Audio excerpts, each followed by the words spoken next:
Hi hello friends, welcome to way to success channel. So நம்ம இன்னைக்கு என்ன வீடியோவில் பார்க்க போகிறோம் அப்படின்னு பார்த்தீங்கன்னா தமிழ் இலக்கியம். ஸோ இதை பற்றி தான் நம்ம இந்த வீடியோவில் பார்க்க போகிறோம். ஸோ வாங்க ஃப்ரெண்ட்ஸ் வீடியோக்குள்ள போகலாம்.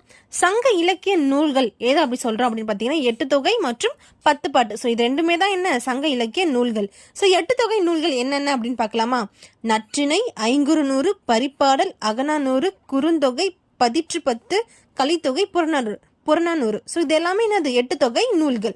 ஸோ 10 பாட்டு நூல்கள் எது எது அப்படின்னு பார்த்தீங்கன்னா திருமுரு காற்றுப்படை, சிறுபனாற்றுப்படை, முல்லைப்பாட்டு, நெடுநல் வாடை, பட்டினப்பாலை, பெருநாற்றுப்படை, பெருப்பனாற்றுப்படை, மதுரை காஞ்சி, குறிஞ்சிப்பாட்டு, மலைப்படு கடம்.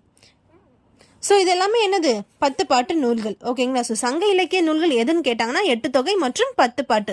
ஸோ ஓகேங்களா, இது வந்து டிஎன்பிசிக்கு ரொம்ப இம்பார்ட்டன்ட் நோட்ஸ் தான். இந்த மாதிரியான யூஸ்ஃபுல்லாக வீடியோஸ் நீங்கள் தொடர்ந்து தெரிஞ்சுக்க வே டு சக்ஸஸ் சேனலை சப்ஸ்கிரைப் பண்ணிக்கோங்க. Thank you friends.